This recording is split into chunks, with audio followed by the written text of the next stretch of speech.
Hola, hoy vamos a hablar de una de las tareas matemáticas más antiguas y usadas por toda la humanidad.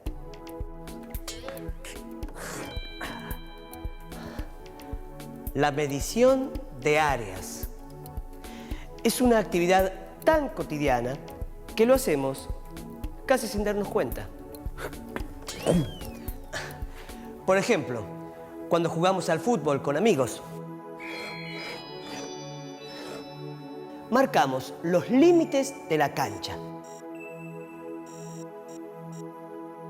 el tamaño del arco y las dimensiones del área. Vamos.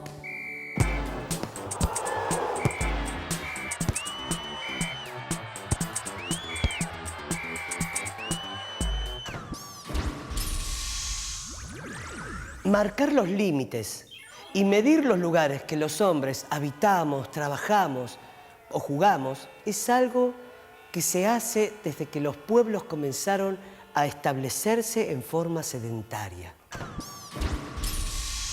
Para entender un poquito mejor este tema, les propongo que hagamos un viaje. Un viaje en el tiempo. ¿Preparados?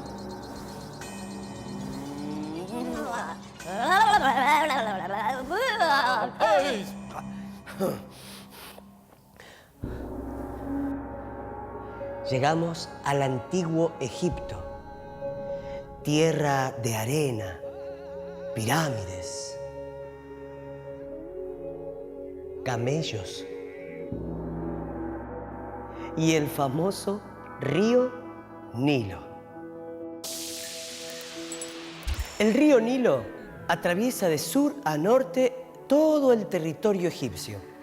Sus periódicas inundaciones dejaban tras la crecida sedimentos que fertilizaban los terrenos inundados, formando un valle fértil a las orillas del río. Los campesinos egipcios pagaban un tributo anual por el uso de la parcela que cultivaban. Entonces, cuando las aguas del río Nilo se retiraban, el soberano enviaba supervisores a medir el terreno cultivable que le había quedado a cada campesino. Así calculaban la proporción de lo que debían pagar.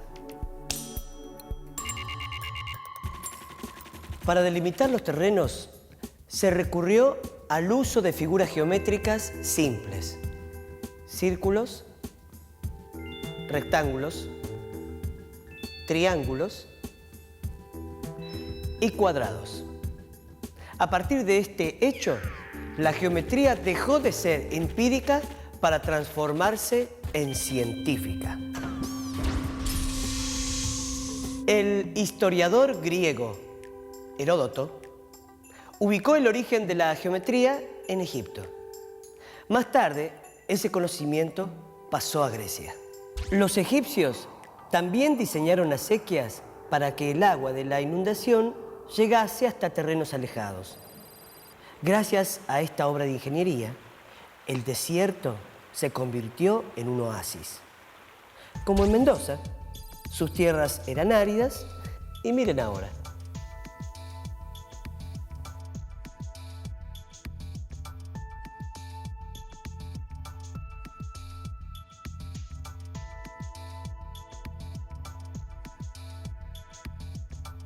Actualmente, las crecidas del Nilo son reguladas por la represa de Asuán, que contiene el agua y la vierte hacia unos canales de riego.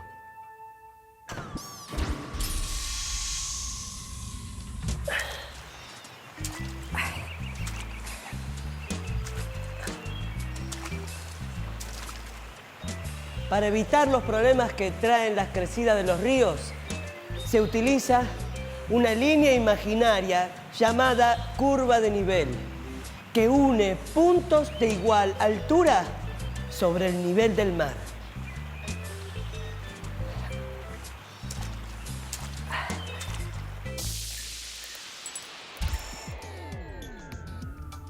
En un río tenemos una curva de nivel 0 que es la que corresponde a la altura promedio del río en los últimos 10 años.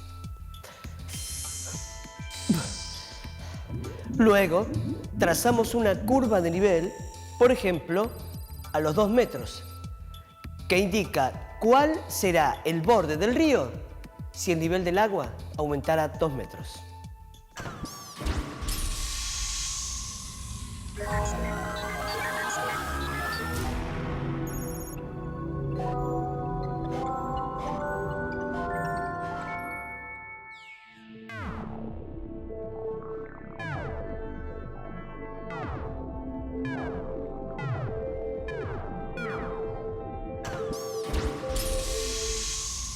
La geometría surge a partir de una necesidad práctica, la medición de áreas, que a su vez implica medir longitudes y ángulos.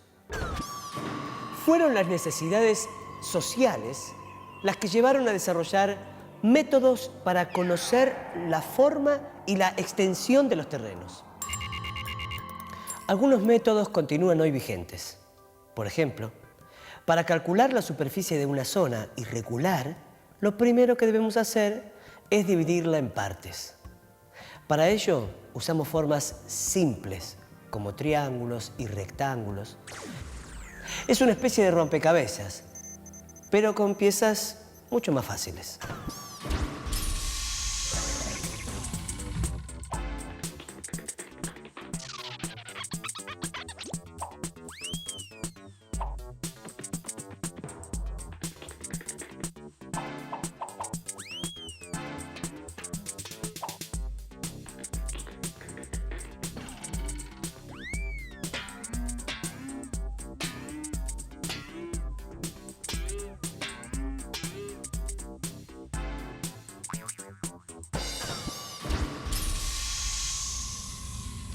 Medir es siempre comparar a cuántas unidades equivale lo que estamos midiendo.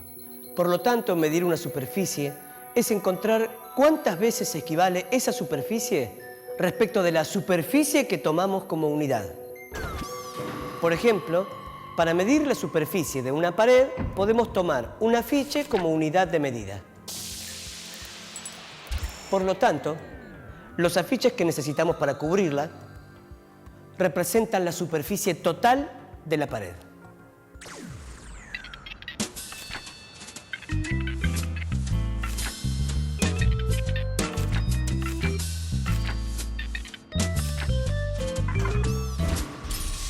Con el correr de los años, la evolución del conocimiento fue mejorando los sistemas de medición y volviéndolos más precisos. El grado de precisión con que se realizan las mediciones es determinante en el desarrollo científico. Ahora escuchemos a una autoridad sobre el tema. Bueno, la agrimensura es una profesión universitaria que abarca un campo del saber que permite al profesional de la agrimensura delimitar espacios y compararlos con los derechos que hay sobre esos espacios, que es lo que normalmente llamamos mensura.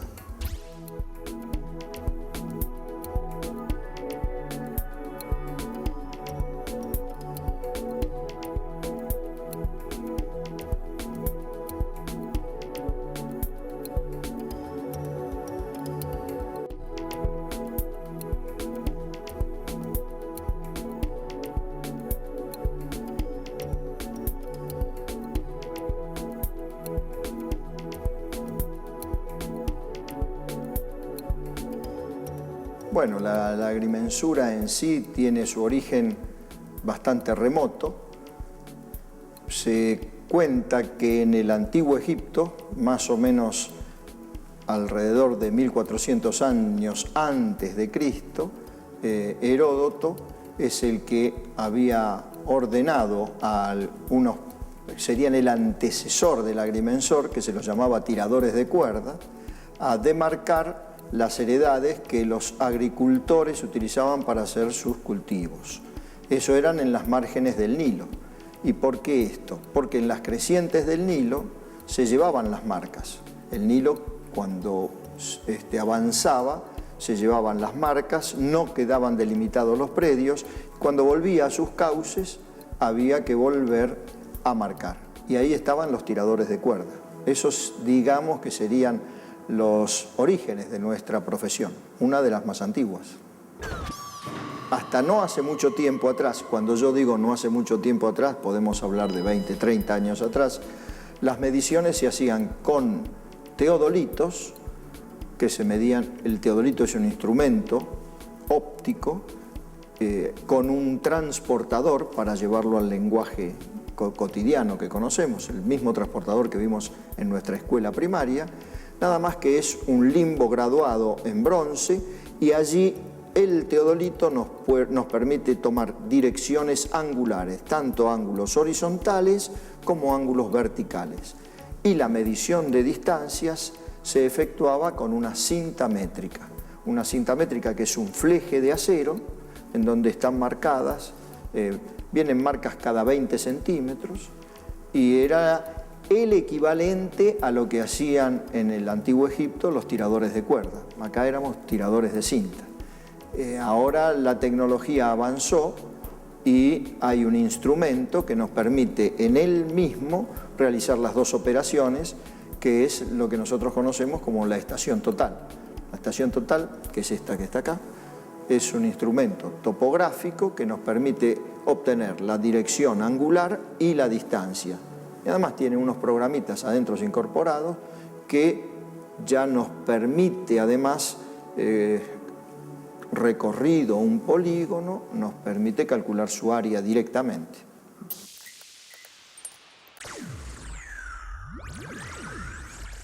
Pensemos en la forma de algo que ustedes conocen bien, el patio de su escuela. Y para que quede bien lindo, queremos cubrirlo con baldosas. Pasemos a la acción matemática.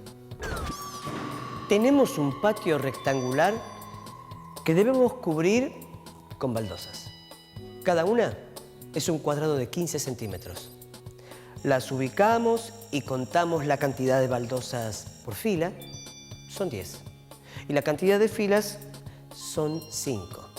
Multiplicamos esos valores y el resultado es que la superficie del rectángulo es igual a 50 baldosas. Se puede calcular el área de un rectángulo cubriendo su superficie con cuadrados de una medida conveniente. En muchos casos, una unidad conveniente es un cuadrado cuyo lado mide 1 centímetro. En ese caso, la unidad de superficie es de 1 centímetro cuadrado. Si se cubre con cuadrados de 1 centímetro cuadrado la superficie de un rectángulo, entran 150 cuadrados sobre un lado y 75 sobre el otro, por lo que la cantidad total de cuadraditos que entran en el rectángulo es de 11.250. Y podemos afirmar que la superficie es de 11.250 centímetros cuadrados. Pero ¿qué pasa con un rectángulo cuyos lados no son longitudes enteras? Tomemos, por ejemplo, un rectángulo de 3 metros por 6 metros y medio. Para cubrirlo, se toman cuadrados de 1 metro de lado. Queda una parte sin cubrir. Es necesario cortar otros cuadrados en 2 partes iguales y con esas mitades cubrir la zona vacía. Al contar el número de metros cuadrados que lo cubre, es fácil ver que el área del rectángulo es de 18 cuadrados enteros más 3 rectángulos de medio metro cuadrado cada uno. Esto es, en total, 3 medios metros cuadrados, o bien 1,5 metros cuadrado. Es decir, que el rectángulo tiene un área de 19,5 metros cuadrados. Entonces, el área del rectángulo es 3 metros por 6 metros y medio, es decir, 19,5 metros.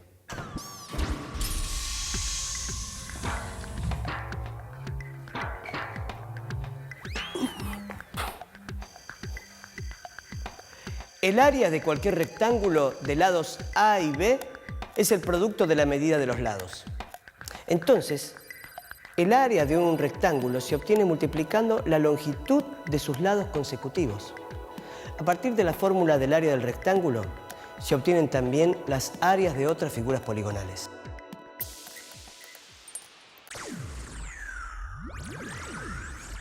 Ahora veamos cómo se calcula el área de un triángulo. Podemos transformarlo en un problema parecido al del área del rectángulo, solución que ya conocemos. Es por eso que podemos obtener el área del triángulo transformando esa figura en un rectángulo. Entonces, el área de un triángulo es el producto de la medida de una base por la altura correspondiente dividido por 2. El área del triángulo es igual a media base por altura, o lo que es lo mismo. Área triángulo igual base por altura sobre 2. El área del triángulo es igual a base por altura dividido 2.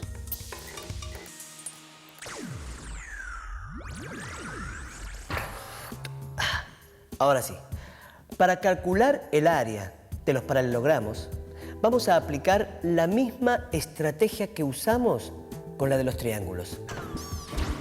Primero los recortamos y luego los reorganizamos formando un rectángulo. Consideremos el paralelogramo ABCD. Desde C y D se trazan perpendiculares sobre la base AB. Es visible que los triángulos ADM y BCN son iguales.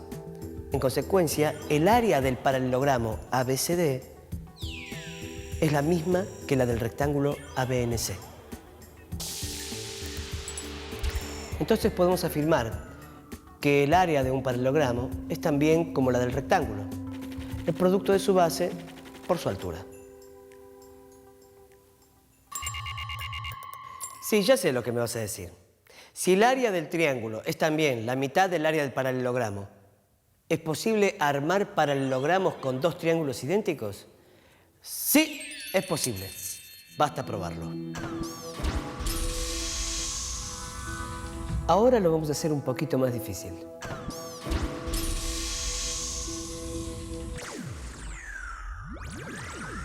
Imaginemos que queremos proteger este motor conectado a un bombeador de agua que se encuentra a la intemperie. Con una chapa podemos armar una estructura con forma de prisma rectangular para colocar el motor adentro. Si las dimensiones del motor son de 80 centímetros de largo por 50 centímetros de ancho y 30 centímetros de alto, ¿qué superficie de chapa vamos a necesitar? Lo que tenemos que hacer es obtener la superficie de un prisma recto. El prisma tiene 6 caras, pero podemos diferenciar 3 partes para hallar la superficie. Las 2 bases, o sea, el piso y la tapa, y las 4 restantes, cuya superficie es la que se llama superficie lateral. El área total del prisma es la suma de las áreas de las bases, más el área lateral. En pocas palabras, lo que debemos hacer es sumar las áreas de 3 rectángulos. Hay 2 tipos de mediciones. Uno, lo que nosotros utilizamos para la mensura, que es un polígono, es decir, porque de pronto los que vivimos en ciudades hablamos de las parcelas que los llamamos lotes, que son rectángulos. Pero si ampliamos la superficie y nos vamos al campo, en general los límites de los campos no son rectángulos perfectamente establecidos con ángulos rectos. Son polígonos irregulares. Hay lados más largos, lados más cortos, los ángulos no son de 90 grados. Y entonces lo que nosotros realizamos es una poligonal, medición de lados y ángulos. Y por medio de un cálculo matemático podemos obtener la superficie que encierra ese polígono.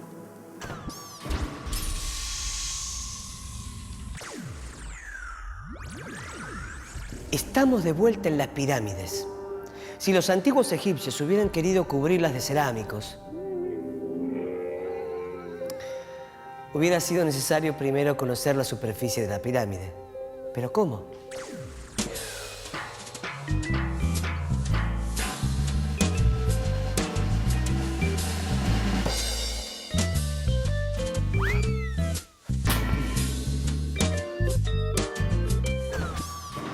Si queremos calcular el área lateral de la pirámide, es necesario calcular el área de cada triángulo y sumarlas.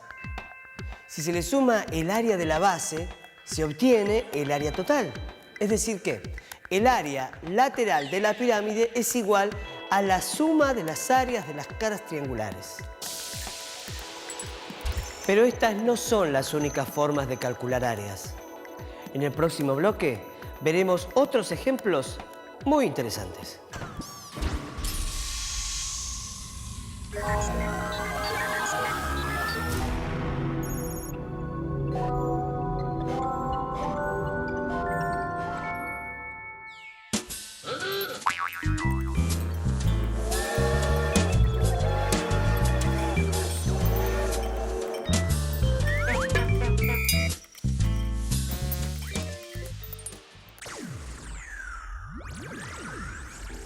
No siempre se necesita de una calculadora o de grandes cuentas para calcular áreas.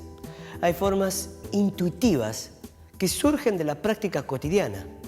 Por ejemplo, podemos reconocer cuál de estas dos puertas es la más grande solo con pintarla, sin necesidad de hacer un cálculo de área.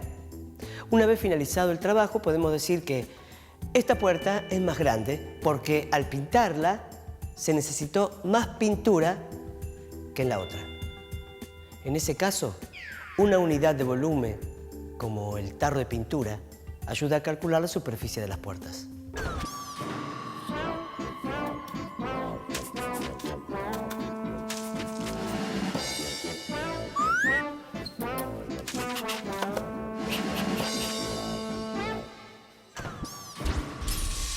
Para medir las hectáreas de un campo, no siempre es necesario el uso de una calculadora. Podemos utilizar algo más grande, un tractor. Para dividir el campo, ponemos el tractor arriba de la tierra y trabajamos. 3 horas de trabajo equivale a 1 hectárea de terreno. Así es como dividimos los lotes.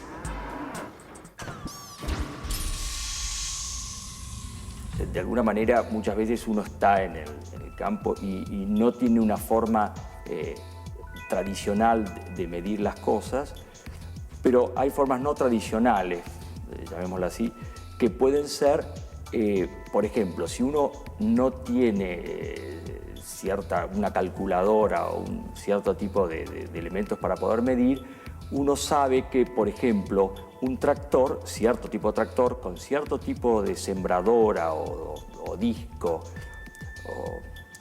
o alguna herramienta de arrastre, como se llama, puede llegar a hacer una medición de lo que está haciendo, sea sembrando, disqueando, de acuerdo a la cantidad de horas que está trabajando ese tractor. Esto, al contrario que un automóvil o un camión, un tractor, su eficiencia se la mide en horas. Entonces, si uno sabe que en una hora hace 2 hectáreas, uno puede multiplicar eso al final del día y puede tener un aproximado, siempre sabiendo qué tipo de tractor y qué tipo de máquina de arrastre tiene, se puede hacer un cálculo de lo que ha sembrado. En nuestro programa de hoy nos dedicamos al cálculo de áreas. Observamos la importancia de la utilización de las curvas de nivel en zonas inundables. Medimos superficies irregulares de terreno utilizando formas conocidas por todos. Aprendimos que el área de un rectángulo se obtiene multiplicando la longitud de sus lados consecutivos. A partir del rectángulo y por sucesivas transformaciones, establecimos una fórmula para el cálculo del área de los triángulos y otra para la de los paralelogramos. Y finalmente nos ocupamos de calcular el área en cuerpos como los prismas y las pirámides, en las que nuevamente tomamos figuras más que conocidas. Como pudimos ver, la precisión en la medición de superficies, como en otras magnitudes, depende de la necesidad que lo requiere, de la habilidad de quien mide y de los instrumentos de los que se dispone. Es interesante conocer cómo, en algunas ocasiones, los problemas relativos a las áreas se pueden resolver sin acudir a fórmulas. Si miramos a nuestro alrededor, quizá aprendamos nuevos conocimientos de las personas que nos rodean mientras realizan sus actividades de todos los días. Solo hay que estar atentos.